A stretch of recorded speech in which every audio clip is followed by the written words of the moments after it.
मेरा नाम सुहानी है।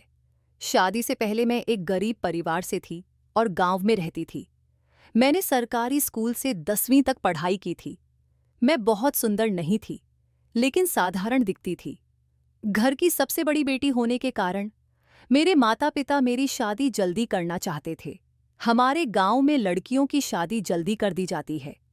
मेरे माता-पिता ने मेरे लिए एक अच्छा रिश्ता ढूंढा, जो पड़ोस के गांव से आया था।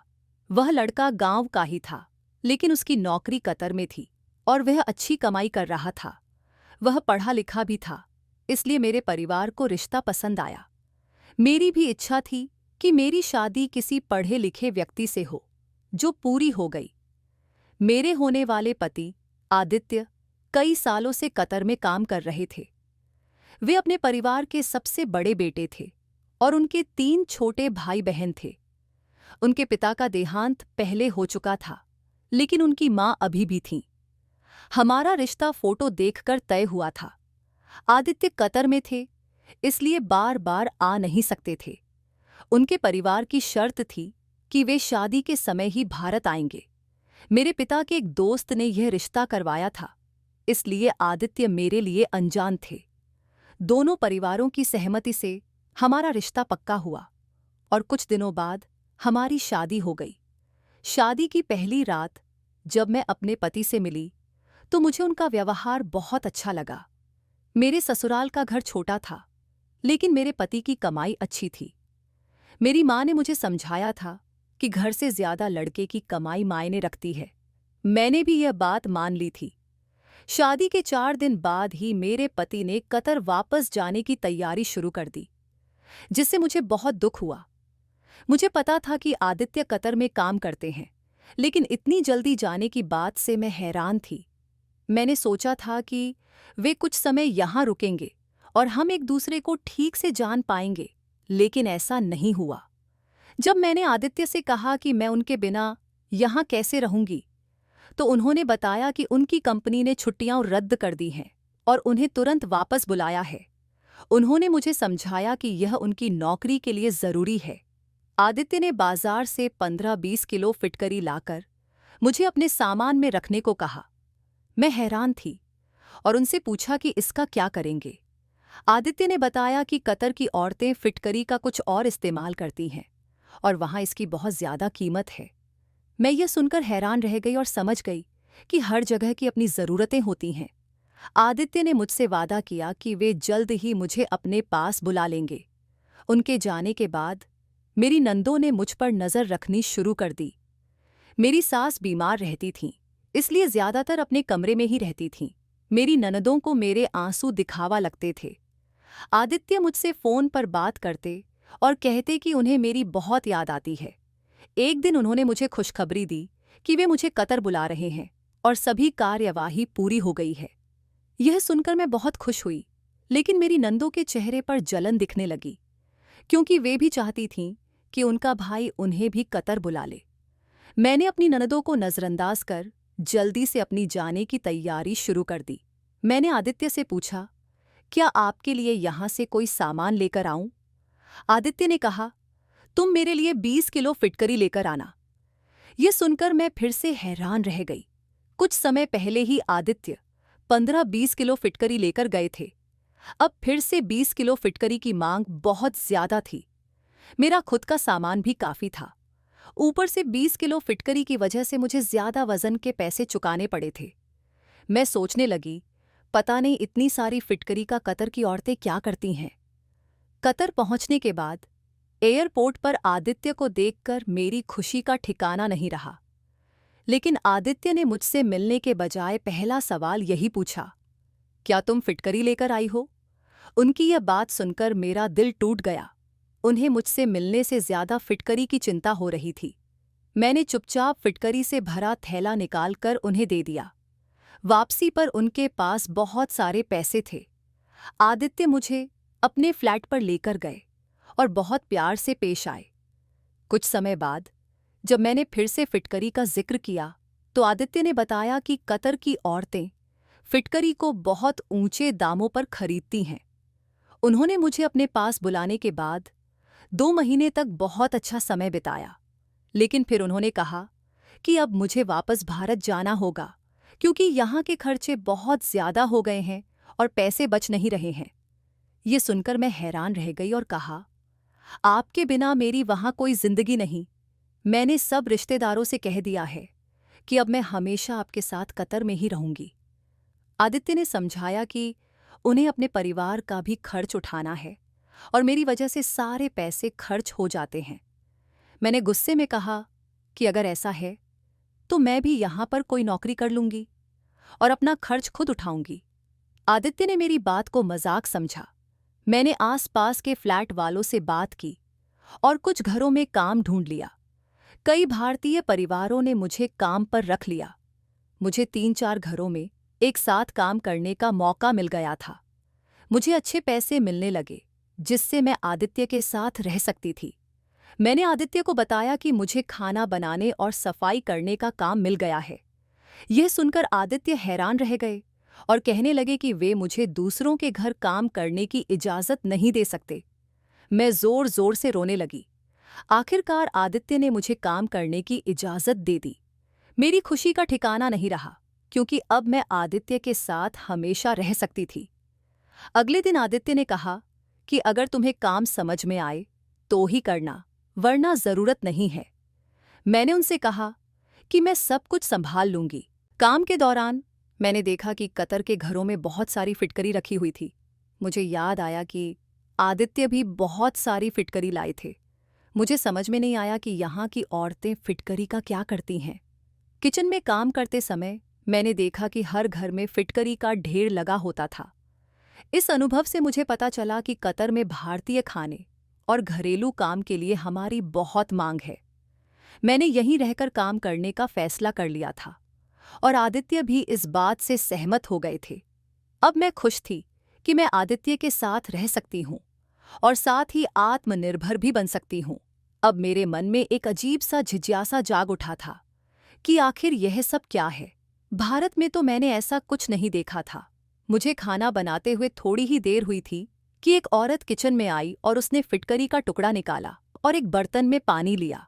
फिटकरी का टुकड़ा उस बर्तन में डालकर उसे ढककर कोने में रख दिया। मुझे समझ नहीं आया कि उसने पानी में फिटकरी क्यों डुबोई थी। वह यह काम चोरी चुपके कर रही थी और मैंने उसे देख लिया था। वह नहीं चाहती थी कि मैं उसे देखूं। इस बात पर मैं और भी ज्यादा हैरान हुई। मेरा पहला दिन बहुत अच्छा गुजरा। मैं सारे घरों में खाना बनाकर और सफाई करके 6 घंटे में फ्री हो गई और आदित्य के घर लौट आई। खाना बनाने का तो मुझे हमेशा से ही शौक था, इसलिए यह काम मुझे बिल्कुल भी कठिन नहीं लगा। शाम को जब आदित्य घर आए तो उन्होंने मुझसे ढेर सारे सवाल पूछे। मैंने उन्हें समझाया कि काम बहुत अच्छा है और मुझे किसी तरह की तकलीफ नहीं है। आप चाहो तो मेरी सारी सैलरी अपने घर भेज सकते हो। मुझे बस आपका साथ चाहिए। मैं आपके साथ कैसे भी यहाँ गुजारा कर लूंगी। मेरी बात सुनकर आदित्य मुस्कुरा उठे।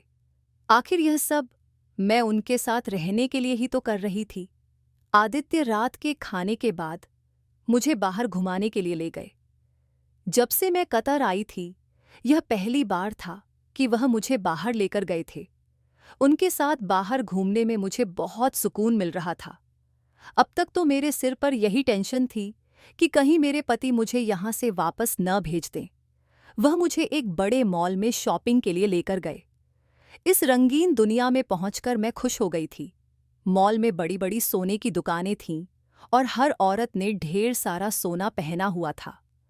मैंने कभी किसी औरत को खुलेआम इतना सोना पहने हुए नहीं देखा था। अब तक मैंने यही समझा था कि शायद कतर में तो बड़े बड़े घरों के अलावा कुछ भी नहीं है, लेकिन यहाँ लोगों ने बहुत तरक्की कर ली थी। हमने खूब सारी शॉपिंग की और आदित्य ने मुझे वहाँ की आइसक्रीम भी खिलाई। घर आते समय रास्ते में हमें आदित्य के दोस्त मिल गए। शायद वह ऑफिस के ही दोस्त थे। उनके साथ उनकी पत्नी भी थीं। उन्होंने मुझे अपने दोस्त और उनकी पत्नी से मिलवाया। वे लोग बहुत अच्छे थे और जब उन्हें पता चला कि मैं शादी के बाद पहली बार हिंदुस्तान से यहाँ आई हूँ, तो उन्होंने मुझे और आदित्य को अगले दिन डिनर के लिए बुला लिया। वे लोग भी कतर में ही रहते थे, लेकिन उनकी हिंदी काफ़ी अच्छी थी। आदित्य ने उनसे मना भी किया कि हम लोग डिनर पर नहीं आ सकते, लेकिन वे नहीं माने और जब वे ज्यादा जिद करने लगे तो मेरे पति ने उनके डिनर का ऑफर स्वीकार कर लिया। मैं आदित्य के दोस्त के घर जाने के लिए बहुत उत्साहित थी, क्योंकि मैंने अभी तक वहां के लोगों के हाथ का बना हुआ खाना नहीं खाया था। अगले दिन मैंने सारे घर का काम किया और जल्दी जल्दी तैयार हो गई। आदित्य ने कहा था कि वे जल्द ही काम से लौट आएंगे और फिर हम लोग उनके दोस्त के घर जाएंगे। आदित्य के आते ही हम दोनों उनके दोस्त के घर के लिए निकल गए। उनके दोस्त और उनकी पत्नी ने बहुत ही अच्छे से हमारा स्वागत किया। उनका घर बाहर से जितना खूबसूरत था, अंदर से भी उतना ही खूबसूरत था। उनके 2 प्यारे बेटे थे और एक 3 महीने की बेटी भी थी। छोटी बेटी को देखते ही मुझे उस पर बहुत प्यार आ गया। आदित्य के दोस्त की पत्नी का नाम आयशा था। वह किचन में खाना बना रही थी। मैं भी उनके पास जाकर खड़ी हो गई। मुझे देखकर वह मुस्कुराई और बोली, भाभी, आप बैठ जाइए, मैं बस खाना तैयार करके आपके पास आती हूँ। मैंने उनकी बात को इग्नोर करते हुए कहा, मैं आपकी मदद कर देती हूँ, और फिर मैंने उनकी मदद करनी शुरू कर दी। तभी मेरी नज़र आयशा भाभी के किचन में रखी हुई फिटकरी पर पड़ी। उन्होंने भी फिटकरी को एक डिब्बे में रखा हुआ था। डिब्बा ट्रांसपेरेंट था, इसलिए मुझे उसके अंदर की फिटकरी साफ दिखाई दे रही थी। एक बार फिर मेरे दिल में यही सवाल उठा कि आखिर कतर की औरतें फिटकरी का क्या करती हैं। मैंने सोचा कि मैं आयशा से फिटकरी का राज पूछ लूं, लेकिन मुझे थोड़ी झिझक हो रही थी, क्योंकि जिस घर में मैं काम करती थी वहां की मालकिन ने चोरी छुपे फिटकरी को पानी में डालकर रखा था। पता नहीं इसके पीछे क्या बात हो सकती है। आयशा का ध्यान खाना बनाने में लगा हुआ था। अब मुझसे रहा नहीं गया, तो मैंने उनसे पूछ ही लिया, यह फिटकरी यहाँ पर क्यों रखी हुई है? आखिर आप लोग इतनी सारी फिटकरी का क्या करते हो? हमारे यहाँ तो फिटकरी इतनी ज्यादा तादाद में किचन में नहीं रखी जाती। मेरी बात सुनते ही आयशा के चेहरे का रंग बदल गया और उन्होंने जल्दी से फिटकरी का डिब्बा उठाकर किचन की अलमारी में रख दिया। उनका अंदाज बड़ा अजीब था। मेरी बात का जवाब दिए बिना ही वह खाना बनाने में लग गईं, तो मैं भी खामोश हो गई, क्योंकि दोबारा पूछने की मुझमें हिम्मत नहीं रही। आयशा ने बहुत ही टेस्टी खाना बनाया था। दावत बहुत ही अच्छी रही थी। हम उन लोगों से अनुमति लेकर अपने घर लौट आए थे। हमें उनके घर जाना बहुत अच्छा लगा था, पर पूरे रास्ते मेरे दिमाग में फिटकरी का ख्याल चलता रहा। आदित्य ने मेरा गुमसुम चेहरा देखा तो मुझसे पूछने लगे, तुम्हें क्या हुआ है? मैंने आदित्य को सारी बात बता दी कि किस तरह मैंने यहाँ पर काफ़ी घरों में फिटकरी के बड़े बड़े डिब्बे देखे थे और आज आयशा के किचन में भी बहुत सारी फिटकरी देखी थी, जो कि बड़े से डिब्बे में मौजूद थी। आखिर कतर की औरतें इतनी सारी फिटकरी का क्या करती हैं? मेरी बात सुनकर मेरे पति हंस पड़े और कहने लगे, तुम हर छोटी छोटी बातों पर सोच विचार करने लग जाती हो। आखिर यहाँ पर औरतें फिटकरी का कुछ भी करती हों, हमें उससे क्या मतलब? लेकिन मुझे तो सच्चाई के बारे में जानना था, क्योंकि फिटकरी तो हमारे हिंदुस्तान में भी पाई जाती थी। वहां तो ऐसा कोई एक्सपेरिमेंट फिटकरी पर नहीं किया जाता था जितना यहाँ पर किया जाता है। आदित्य ने कहा, चलो मैं ही तुम्हें पता करके बताता हूँ कि आखिर यहाँ की औरतें फिटकरी के साथ क्या करती हैं और इसके पीछे क्या राज है। धीरे धीरे दिन गुजर रहे थे। मेरा काम बहुत ही अच्छी तरह से जम गया था। मुझे वहां के लोगों के घरों में खाना पकाने की अब आदत सी हो गई थी। मेरे माता पिता से मेरी हर दूसरे तीसरे दिन फोन पर बात होती रहती थी। जब से मैं आदित्य के पास आई थी, मेरी माँ को बहुत सुकून हो गया था। मैंने अपनी माँ से कई बार फिटकरी के बारे में बहुत सारे सवाल पूछे थे, लेकिन मेरी माँ को भी ज्यादा जानकारी नहीं थी कि फिटकरी को पानी में भिगोकर क्या किया जा सकता है। यह बात मेरे लिए बहुत ही ज्यादा हैरान कर देने वाली थी। मैं कतर में आकर पूरी तरह से सेट हो गई थी। अब मुझे हिंदुस्तान वापस जाने की कोई चिंता नहीं रही थी। मेरा काम बहुत ही अच्छा चल रहा था। मेरे पति और मैं यहाँ पर खूब कमाई कर रहे थे। जिन लोगों के घरों में मैं काम करती थी, वे लोग भी मेरा बहुत ख्याल रखते थे। मेरे खाने की बहुत तारीफ होती थी और जिनके घरों में मैं सफाई करती थी, वे भी मेरी मेहनत की सराहना करते थे। वहां पर मेरी सफाई की भी खूब तारीफ की जाती थी, क्योंकि मैं बहुत ही सलीके से काम करती थी। खाना भी मुझे ज्यादा नहीं बनाना होता था। 2-3 तरह की डिशेस थोड़ी थोड़ी मात्रा में बनानी होती थीं। कुछ दिन बाद एक सुबह आदित्य ऑफिस से घर आए और मुझसे बोले, मेरे लिए अपने हाथ की अच्छी सी चाय बना दो। उनका मूड बहुत अच्छा लग रहा था और वे फ्रेश लग रहे थे। मैंने पूछा, आज आपको ऐसी कौन सी खुशी मिल गई है? आदित्य ने कहा, मैं तुम्हारी परेशानी का हल लेकर आया हूं। आज तुम्हारी परेशानी खत्म करने वाला हूं और तुम्हें फिटकरी का राज बताऊंगा। मैं फिटकरी का राज जानने के लिए बहुत उत्साहित थी। जल्दी से चाय बनाकर और सारे काम निपटाकर उनके पास बैठ गई। आदित्य ने बताया कि कतर की औरतें यह नहीं चाहतीं कि किसी को पता चले कि फिटकरी का उपयोग वे किस लिए करती हैं। यह परंपरा उनके पुराने जमाने से चली आ रही है। आयशा भाभी ने इसलिए तुम्हें कुछ नहीं बताया था। आदित्य ने कहा कि हर जगह की अपनी अलग रस्में और इलाज होते हैं। तुमने बहुत सारी चीजें ऐसी देखी हैं जो इंडिया में नहीं होती। फिटकरी का उपयोग कतर में अलग तरीके से होता है। वहां की औरतें इससे एक खास दवाई बनाती हैं जिसे वे अपने बुजुर्गों से सीखती हैं। फिटकरी को पानी में मिलाकर कई दिन तक रखते हैं और रोज सुबह खाली पेट इसे पीती हैं। इस दवाई का सेवन 3 महीने तक किया जाता है, जिससे उनका मानना है कि बहुत ही खूबसूरत बच्चा पैदा होता है और यह भी कि बेटा ही पैदा होगा। आदित्य ने कहा कि अगर हिंदुस्तानी औरतों को इस बारे में पता चल जाए तो वे भी इस टोटके को अपनाने लगेंगी। मुझे ये सुनकर बहुत हैरानी हुई। मैंने आदित्य से पूछा कि क्या यह सच है। आदित्य ने बताया कि कतर में उनके दोस्त ने ही उन्हें ये राज बताया है। आदित्य इंडिया से फिटकरी लाकर महंगे दामों में बेचते हैं, क्योंकि यहाँ फिटकरी बहुत महंगी है और आसानी से मिलती भी नहीं। कतर की औरतें इसलिए इस बात को छुपाती हैं, क्योंकि उनका मानना है कि अगर किसी को बता दिया तो उनका टोटका काम नहीं करेगा। आदित्य ने मुझसे कहा, हमें बेटे या बेटी से फर्क नहीं पड़ता, बस हमारी इच्छा है कि हमें संतान का सुख मिले। उनके इन शब्दों से मुझे बहुत खुशी हुई। कुछ ही दिनों में ऊपर वाले ने मेरी भी सुन ली और मुझे मां बनने की खुशखबरी मिली।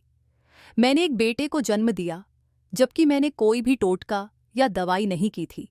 यह सब ऊपर वाले की मर्जी है, लेकिन इंसान फिर भी अपने तरीके आजमाता रहता है। कतर की औरतें भी इन्हीं टोटकों पर विश्वास करती हैं। मुझे नहीं पता कि कितनी कतर की औरतें इस टोटके को मानती हैं, लेकिन ज्यादातर के घर में फिटकरी जरूर मिलती है। हमें जो संतान मिले उसे ऊपर वाले का आशीर्वाद समझकर खुशी से अपनाना चाहिए। बेटा हो या बेटी, संतान होना ही सबसे बड़ी बात होती है। मैं अपने पति आदित्य के साथ बहुत खुश हूं, लेकिन अब मैंने कतर की औरतों के मामलों में दिलचस्पी लेना छोड़ दिया है। मुझे यह ठीक नहीं लगा कि वे लोग बेटे के लिए इतने टोटके करते हैं। बेटी भी ऊपर वाले की एक खूबसूरत देन होती है। मुझे बेटियां बहुत पसंद हैं और मैं यह दुआ करती हूं कि अगली बार मुझे एक बेटी मिले। मुझे अपनी कहानी आपसे साझा करके बहुत खुशी हुई। अगर आपको हमारी कहानी पसंद आई हो तो कृपया इस वीडियो को लाइक करें और हमारे चैनल को सब्सक्राइब करें। नोटिफिकेशन बेल को दबाना न भूलें ताकि आपको हमारी अगली अपडेट सबसे पहले मिले।